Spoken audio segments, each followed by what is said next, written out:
Hello dear students, this is Parul, your Faculty of Reasoning. Welcome to Puzzle Pro. अभी आज हम लोग काफ़ी टाइम के बाद मिले हैं.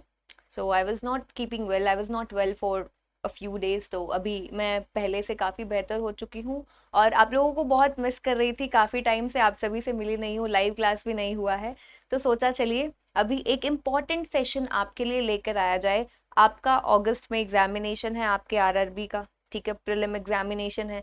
अब अगर देखा जाए तो आपके पास लगभग आज 28 हो चुकी है, 28 ऑफ जून, यानी कि ये जून का मंथ बिल्कुल खत्म हो चुका है, ऑलमोस्ट खत्म हो चुका है. अभी आपका जुलाई का मंथ बचता है. तो मैंने सोचा आपके लिए जुलाई के मंथ का शेड्यूल लेकर आया जाए. यानी कि अगर आपको अपना आरआरबी प्रीलिम्स का पेपर देना है, क्लर्क और पीओ का प्रीलिम्स का पेपर देना है, तो उसके लिए आपको जुलाई के मंथ में किस चीज को फॉलो करना चाहिए ताकि आपके जितने भी टॉपिक्स हैं ऑन एंड ऑल सभी की जो तैयारी है बहुत ही अच्छे तरीके से हो जाए. तो मैं उसके लिए आपके लिए लेकर आई हूँ जुलाई मंथ का शेड्यूल. ठीक है, जुलाई मंथ के शेड्यूल की हम लोग बात करते हैं. देखो, सबसे पहले यहाँ पर राइट हैंड साइड पर नोट किया गया है आपके प्रीलिम्स का जो सिलेबस है. रीजनिंग की बात करने वाले हैं हम, ठीक है, रीजनिंग की बात करने वाले हैं. यहाँ पर नोट किया गया है आपके जो टॉपिक्स, लगभग जितने टॉपिक्स आप पूछे जाते हैं वो सभी यहाँ पर नोट किए जा चुके हैं. एक और चीज मैं यहाँ पर मेंशन करना चाहती हूँ, जैसा कि मैंने आपको पहले भी बताया कि प्रीलिम्स के साथ में आपको मेंस की तैयारी करनी है, but now this is the time आपको हर एक चीज को बैलेंस करके चलना है. क्योंकि अभी आपका प्रीलिम्स पास है तो प्रीलिम्स की तैयारी पर ज्यादा फोकस करना है. मेजर फोकस अभी आपका प्रीलिम्स पर होना चाहिए. जैसा मैंने आपको पहले कहा था कि बैंकिंग अवेयरनेस का आप हर रोज डेली बेसिस पर 2 टॉपिक्स उठा लो, एक टॉपिक उठा लो, करंट अफेयर्स डेली बेसिस पर पढ़ते रहो. थोड़ा सा उसको अभी कम कर दीजिए, ठीक है, थोड़ा सा उन सब चीजों को कम कर दीजिए अपने हिसाब से, ठीक है. अगर आप उसको, अगर मेंस की यानी कि जीए की तैयारी के लिए अगर आप हर रोज 2 घंटा दे रहे थे तो अभी 1 घंटा कर दीजिए, ठीक है. और इस पर ज्यादा फोकस करना है अभी आपको, ठीक है. तो अभी पजल्स और सीटिंग अरेंजमेंट सभी तरीके के, direction sense, blood relation, coding decoding, alpha numeric series, inequality and syllogism, comparison and rank based questions, data sufficiency, ये सभी आपके टॉपिक्स हैं जो आपके प्रीलिम एग्जामिनेशन में पूछे जाते हैं. डेटा सफिशिएंसी ज्यादातर मेंस में पूछा जाता है, बट प्रीलिम्स में कई बार बहुत ही आसान करके, ठीक है, लेवल को बहुत ज्यादा कम करके आपके पेपर में पूछा जाता है, ठीक है. तो ये तो था आपका सिलेबस. अभी हमें डिस्कस करना है कि आपका शेड्यूल क्या होना चाहिए, यानी कि कितने दिन आपको क्या क्या चीजें कितनी कितनी करनी चाहिए, उसकी बात करते हैं. तो सबसे पहले 1 जुलाई से 7 जुलाई तक आपको, अभी देखो हम ये नहीं कर सकते कि हम पहले 7 दिन ये 3 टॉपिक्स कर ले बाकी को छोड़ दे, फिर अगले 7 दिन ये 3 टॉपिक्स, अभी नहीं. मैं ये मानकर ही नहीं चल रही कि आप में से कोई भी स्टूडेंट ऐसा होगा जिसने कोई भी टॉपिक छोड़ा होगा. और अगर आपने टॉपिक छोड़ा है, आरआरबी क्लर्क पीओ दोनों के लिए बता रही हूँ, मैं लिख कर दे सकती हूँ, अगर किसी स्टूडेंट ने कोई भी टॉपिक छोड़ा है आपका पेपर पास नहीं होगा. मैं लिख कर दे सकती हूँ इस चीज को, क्योंकि आरआरबी क्लर्क पीओ दोनों में ही आपका प्रीलिम्स के एग्जामिनेशन में जो लेवल रहता है क्वेश्चंस का बहुत ही ज्यादा कम रहता है, बहुत ही कम लेवल रहता है. तो वहां पर आपको, आप चांस नहीं ले सकते हो. चांस कैसे ही लोगे जब इतना आसान पेपर है, कट ऑफ इतना हाई जाएगा, तो कुछ छोड़ने का बात ही नहीं आती. कुछ भी छोड़, आप कुछ भी स्किप नहीं कर सकते हो सिलेबस में से, आपको पूरा सिलेबस आना चाहिए. आप इनमें से एक भी टॉपिक, अगर आप ये सोच रहे हो कि कोडिंग डिकोडिंग वीक है, उसको स्ट्रॉन्ग, वो मैं पहले भी जो पहले का शेड्यूल था उसमें मैं बता चुकी हूँ, जो आपका वीक पोर्शन है वो टाइम अभी जा चुका है, ठीक है, वो टाइम अभी जा चुका है कि अगर आपको कोई वीक पोर्शन है आप उसको अब उठा लो. अभी भी शायद कुछ टाइम बाकी है, अगर आप कर सकते हैं तो कीजिए. कुछ दिनों के बाद, 1 हफ्ते के बाद आपके पास कोई टाइम नहीं है कि अगर आपका कोई पर्टिकुलर टॉपिक वीक है आप उसको फिर से अच्छा कर सकते हो, बेहतर बना सकते हो, नहीं पॉसिबल है, ठीक है. तो सबसे पहले आपको ये सारी चीजें ही करनी है, लेकिन कितना कितना करना है, क्या क्या करना है वो बताती हूँ, ठीक है. और 31 डेज का ये प्लान है पूरा का पूरा, ठीक है, 31 डेज का प्लान है. तो पहले 7 दिन मैं इस तरीके से बना रही हूँ, आपको अपने बाकी सब्जेक्ट यानी कि क्वांटिटेटिव एप्टीट्यूड को भी टाइम देना है. तो धीरे धीरे ग्रेजुअली हम लोग इंक्रीज करेंगे हर चीज को. आप पजल्स और सीटिंग अरेंजमेंट, वाला जो टॉपिक है पूरा, ये दोनों चीजें हैं, इसको आप 8 क्वेश्चंस बनाइए पहले 7 दिन, यानी कि 1 जुलाई से 7 जुलाई तक आप इसको 8 क्वेश्चंस कीजिए, कम है आई नो, इसको हम धीरे धीरे बढ़ाएंगे, क्योंकि अगर आप पहले दिन 15 क्वेश्चंस उठा लोगे ना, पहले ही दिन 20 क्वेश्चन उठा लोगे, आप शायद 2 दिन भी नहीं करोगे, तीसरे दिन तो पक्का छोड़ दोगे, उसे नहीं करोगे, इसीलिए आराम आराम से करो, ठीक है। पजल और सीटिंग अरेंजमेंट आप 8 बना लीजिए, ठीक है। बाकी के जो टॉपिक्स हैं, डायरेक्शन डिस्टेंस के आप 5 क्वेश्चंस बना लीजिए, ब्लड रिलेशन के 5 क्वेश्चंस बना लीजिए, कोडिंग डिकोडिंग के 5 क्वेश्चंस बना लीजिए, अल्फा न्यूमेरिक के 10 क्वेश्चंस, इनइक्वालिटी से लॉग्स दोनों के ही आप कितने क्वेश्चंस बनाइए, 10-10 क्वेश्चंस बनाइए। और एक और चीज का ध्यान रखना है, कुछ कॉन्सेप्ट्स होते हैं आइदर और के, ठीक है, दोनों में ही आता है, इनइक्वालिटी में भी आता है, सिलॉग्स में भी पूछा जाता है आइदर और, आपको आना चाहिए। तो वो बार ऐसा नहीं कि बेसिक बेसिक क्वेश्चंस कीजिए, ऐसा नहीं है, आपको हर तरीके का क्वेश्चन करना है।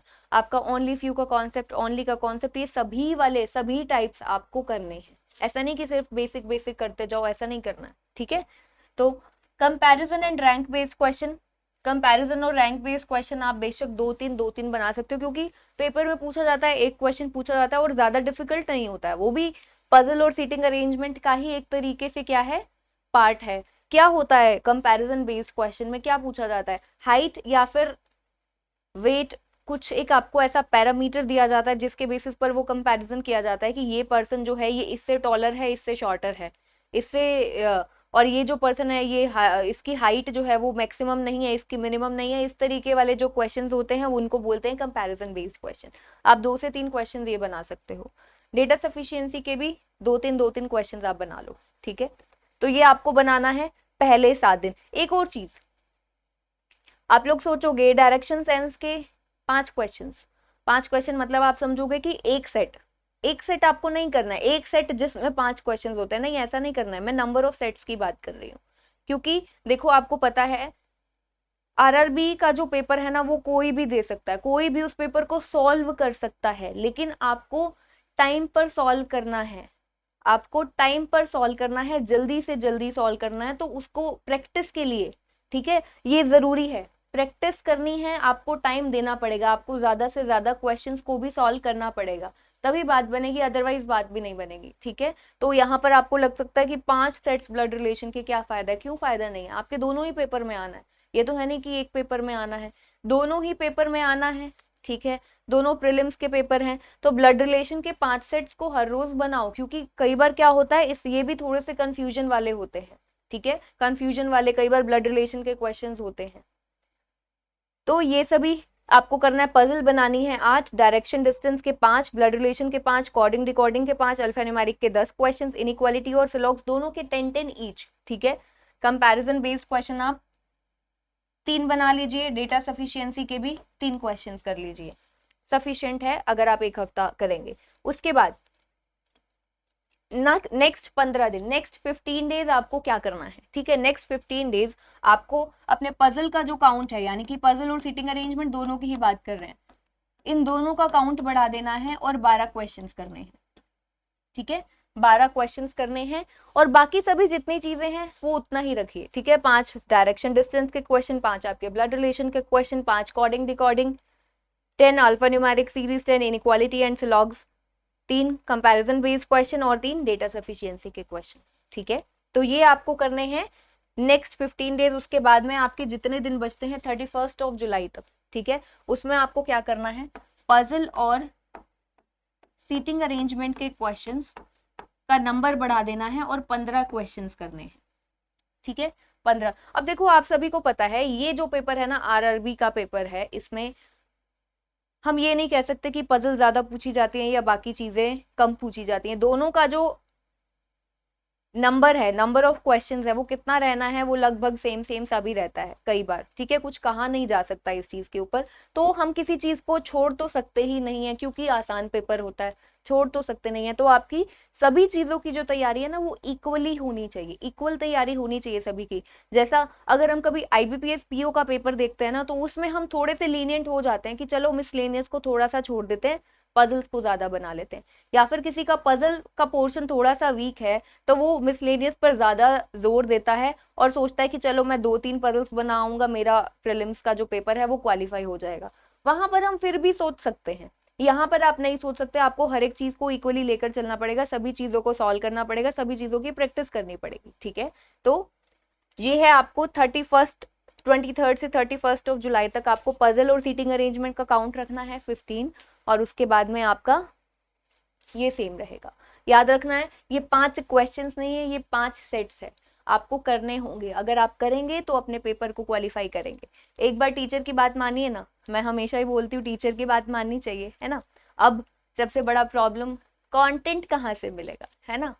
कंटेंट कहाँ से मिलेगा, तो चेकलिस्ट फिर से रिज्यूम हो चुकी है, आप सभी देख ही रहे हो, ठीक है। आपको चेकलिस्ट से बहुत ज्यादा हेल्प मिल जाएगी, बहुत सारी चेकलिस्ट ऑलरेडी पहले गई हैं।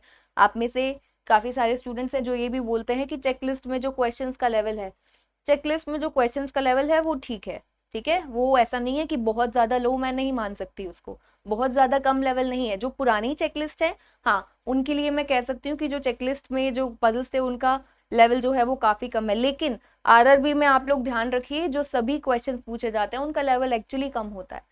तो अभी जो चेकलिस्ट दी जाती है ना आपको, हमेशा अपकमिंग एग्जामिनेशन के हिसाब से दी जाती है, ठीक है। और अभी जो चेकलिस्ट मिल रही है उसमें जो पजल और सीटिंग अरेंजमेंट का लेवल है वो लो नहीं है, बिल्कुल सही लेवल है, ठीक है। इनफैक्ट आपके पेपर में जो लेवल आना है उससे ऊपर ही है, उससे कम नहीं है, ठीक है। तो अब जिनको ये नहीं पता है कि जो पीडीएफ है, चेकलिस्ट है, वो कहाँ पर मिलती है, मैं बता देती हूँ। चेकलिस्ट यानी कि जो फ्री पीडीएफ है वो आपको टेलीग्राम चैनल पर मिलती है। आपको क्या करना है, सर्च करना है टेलीग्राम के सर्च बार में @पारुल मैम, कहीं पर भी स्पेस नहीं है, @पारुल मैम आप सर्च करेंगे। रीजनिंग चेकलिस्ट बाय पारुल गेरा, रीजनिंग चेकलिस्ट बाय पारुल गेरा के नाम से चैनल है, ठीक है। वहां पर आप ज्वाइन हो जाए, 70K से ज्यादा सब्सक्राइबर्स हैं वहां पर, ठीक है। 70K से ज्यादा सब्सक्राइबर्स हैं, तो बिल्कुल सही चैनल में आप ज्वाइन हो जाएं और वहां पर आप सारा का सारा कंटेंट अवेल कर सकते हैं, ठीक है। तो अभी जो आज मैंने आपको एक शेड्यूल दिया है, एक स्टडी प्लान दिया है आप सभी के लिए, तो आई होप इस सब को, ये जो पर्टिकुलर स्टडी प्लान है, आप सभी इसको फॉलो करेंगे। फॉलो करेंगे तो देखिए आपका ही फायदा है, इसमें मेरा एज सच कुछ फायदा नहीं है, ठीक है। मेरा फायदा कब होगा, जब आप एक्चुअली सिलेक्शन लोगे। मेरे लिए वो जीत ही तभी होगी जब आप सिलेक्शन लोगे, है ना। तो इसीलिए ये जो स्टडी प्लान दिया गया है आप सभी के लिए है, इसे जरूर फॉलो करें और सिलेक्शन लेकर दिखाइए, ठीक है। तो चलिए मिलते हैं फिर नेक्स्ट सेशन में। हमारा अभी आज एक सेशन भी होने वाला है, वो जो सेशन है लाइव सेशन होगा, जिसमें हम मिक्स क्वेश्चंस करने वाले हैं, जिसमें ये सभी टॉपिक्स होंगे, ठीक है। एक तरीके का मिनी मॉक टेस्ट है आपका, सबसे पहला मिनी मॉक टेस्ट हम लोग आज के सेशन में सॉल्व करेंगे, ठीक है। तो मिलते हैं फिर नेक्स्ट सेशन में। Take care everyone.